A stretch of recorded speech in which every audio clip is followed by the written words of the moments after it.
Hey there, welcome back to my channel. My name is Brittney Bundles. In today's video, I'm going to be talking about starting a hair business with no inventory.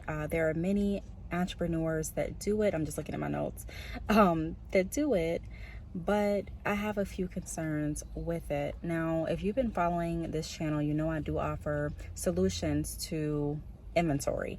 If you are starting your hair business or if you have an established hair business and you are wanting inventory options, I do offer wholesale where you can buy in bulk, and I also offer drop shipping. So if you are interested in either option, feel free to reach out to me via email. My email address is btalks@yahoo.com, or you can go right over to my website, which is badchickhair.com, and read more information on both options, and also click the chat option if you want to chat with me directly. So today that's what I'm going to be talking about. Don't mind my arm. I got bit by something. I don't know what I got bit by. I have some medicine on it, but it's just like crazy. So if you see that white stuff on my arm, it's medicine. So without further ado, I'm going to go ahead and get into the video. Be sure to give it a big thumbs up. Make sure that you are subscribed, and let's get right into it. So the first thing that I want to talk about with my concerns for businesses that start with no inventory and that are using the pre-order method. A lot of people have asked, what is the difference between pre-ordering and drop shipping? Aren't they the same? With drop shipping, don't I place my orders as I go, or don't you fulfill orders as I receive them? Pretty much, when you drop ship, I'm able to receive the information for your order and send the hair out to your customers or clients or yourself, whatever you prefer. But if I'm sending the hair out to your customers and clients, it's on your business behalf. I stay in the background. With pre-ordering, it's very similar. It's not the exact same, it's similar. And the reason that I say it's similar is because once you get an order, you go ahead and you go to the website that you're ordering from and you order the hair, and then you mail out the hair to your customers or clients, or you keep it at home for your appointments, or whatever you're needing the hair for. You go ahead and you order the hair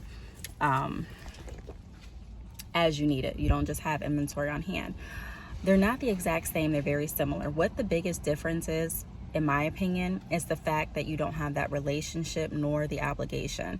Meaning with drop shipping, there's a relationship, there's a partnership between you and that company, between you and that organization, or you and that person, that states, hey, we already have an agreement that if I get an order, you are going to ship out the products.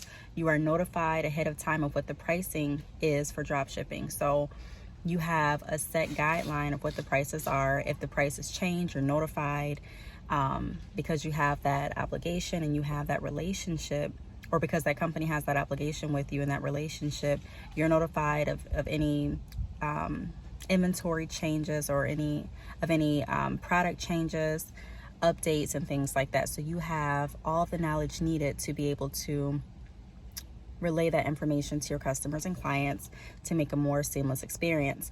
With the pre-order method, a lot of times there's really no relationship. Like, the company doesn't know that you are pre-ordering all of your hair, right?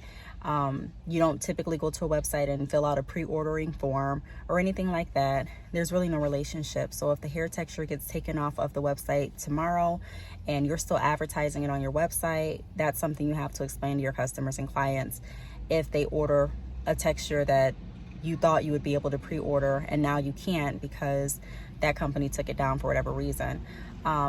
Price notifications, you're not necessarily obligated to know, or they're not obligated to share with you ahead of time any price changes, because you don't have that relationship. And a lot of times companies, again, don't know that you're using the pre-order method. So it's more risky, in my opinion, to do pre-ordering than it is to actually have a relationship, a membership with a drop shipping vendor or provider. So the first thing that I want to talk about is, and I kind of just talked about it, but not believing that you're going to get an order and being unprepared and panicking when you do. It takes the initial order excitement away. So there are a lot of people that do the pre-order method and they don't really anticipate getting an order. So they do pre-ordering, or they have in their mind, okay, I'm going to do the pre-order method if I get an order, and they're hoping that they get an order, but they're really not thinking that they're going to get an order. So they're really not prepared. Someone goes ahead and orders, and they're shocked, and they're like, okay, let me go ahead and find the company that I'm going to be let me go ahead and pre-order the extensions. And they go to the website, and I've heard stories of people, because people actually write into me and share their experiences of people going and ordering the hair, and then something happened. Shipping time frame is longer than anticipated on the website. So they're letting their customers know, hey, you're going to receive your extensions within 3 to 5 business days, because they're thinking that they can get overnight shipments with the website that they're working with or the company that they're working with. But something happens where they don't honor that, or it doesn't work.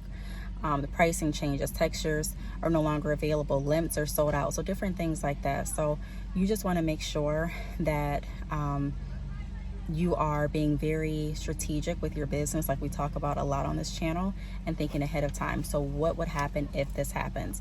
That's why I strongly recommend having multiple vendors. Even if you have a primary vendor, it's very wise to consider drop shipping as a secondary vendor, just in case. You know, a lot of people use drop shipping as a primary vendor. It's always very wise, again, to be proactive. Without being proactive, it can take that initial order excitement away. So a lot of times when we get our first initial order, we're so excited, and if we are panicking because we don't really know what company to order from, you know, we have selected in our mind we're going to do like a pre-order method, for example, but we haven't really tested out the hair.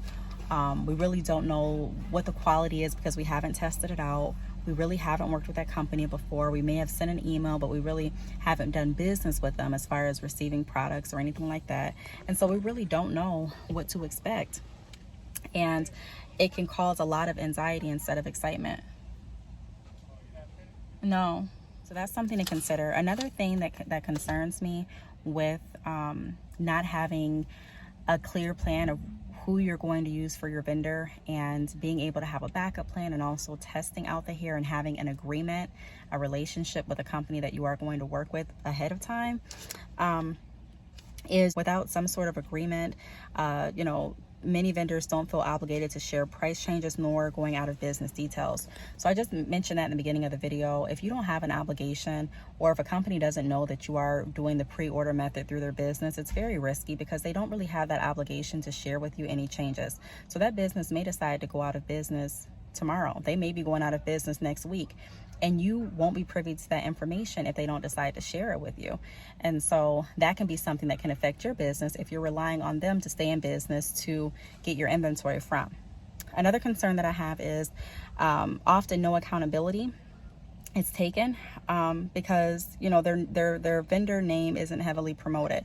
And what I mean by that is a lot of companies that, even if you're doing like pre-order with the pre-order method with overseas vendors, a lot of overseas vendors and a lot of vendors within the US that are primarily just wholesale vendors don't heavily promote their wholesale name all the time. They may, but a lot of them don't. A lot of them kind of stay in the back because a lot of people keep their vendors a secret. So you may not know if that vendor changes their name or if they go out of business.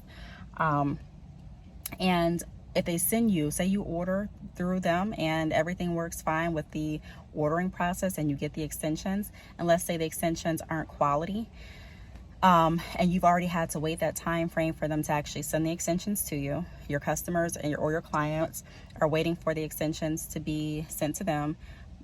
So you're playing this waiting game. It can extend their shipping time. So, you know, if you have on your website 3 to 5 business days and it takes you about 2 days to get the hair, and then you get the hair and it's poor quality, you know, you're in a position where now you're having to explain to your customer or client, hey, you know, do you mind waiting longer because, you know, the hair didn't pass the quality inspection, or I can refund you. But there's just a lot of back and forth that could have been prevented. And some vendors don't take accountability because they're not really concerned about your bad review, because they really don't have places for you to leave reviews. Or they're like vendors that stay behind the scenes. So there's oftentimes no accountability there. So pretty much in this video, I just wanted to talk about some of the concerns that I have with doing strictly the pre-order method and only having one vendor to rely on and not really thinking proactively for your business. If you do have any additional questions or any other content that you'd like me to go over on this channel, feel free to leave it down below. Thank you so much for watching, and I'll see you all in the next video. Bye.